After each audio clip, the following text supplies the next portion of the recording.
ስንዴና ፖለቲከኛ ከውጭ ሀገር አናስገባም።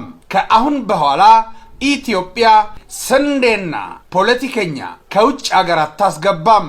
የሰው ሀገር ምሁራን በየሙያቸው ለሀገራቸውና ህዝባቸው በስርዓቱ ጥናትና ምርምር አካሂደው ሳይንሳዊ ትንተና በመስጠት ለችግሮች መፍትሄ ጠቋሚ የምርምር ውጤቶችን በማበርከት መሸጋገሪያ ድልድይ ሆነው ለስልጣኔ ለሰላምና ለእድገት ምክንያት ሲሆኑ ይታያሉ። የኛዎቹ ምሁራን ግን ለሀገሪቷ ችግር የመፍትሄ ሐሳብ ከማበርከት ይልቅ ለሀገሪቷ ችግር ጥንስስ ጠማቂዎች ማስተር ማይንድ ሲሆኑ ነው የምናያቸው።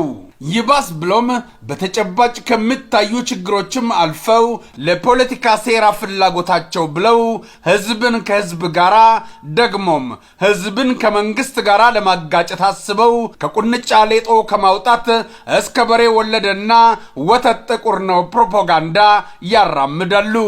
አንዳንዱ ምሁርነቱ ሚዛን የማነሳ ከሀገር ኮብላይ ዲያስፖራ በወያኔ ኢህአዴግ ስልጣን መገባደጃ ጊዜ ቆራጥና ታማኝ አብረው ሲሰሩ የነበሩትን ቄሮዎችን አሳልፈው ለጠላት በመስጠት ላበረከቱት አስተዋጽኦ በቆረጣ ወደማይመጥነው ስልጣን ተፈናጦ ሲያበቃ ከስልጣኑ ቤንች ሲያደርጉት ተበሳጭቶ ስራ ከሚፈታ ገብቼ ምስቴን ልፍታ ብሎ እንግሊዘኛን ለማሻሻል በ10 ሺህ ካሬዎች የኦሮሚያን መሬት ሲቸበችብ በነበረው ገንዘብ ከነሙሉ ቤተሰቡ አሜሪካ ገብቶ ሲያበቃ ጠቅላይ ሚኒስትሩ እንዲህ ብሎኝ ነበር እንዲያም ብሎኝ ነበር በማለት ሲቀላውጡ በየሚዲያው አንገታቸውን በክረባት አንቆ ሲያስቁን ከረሙ።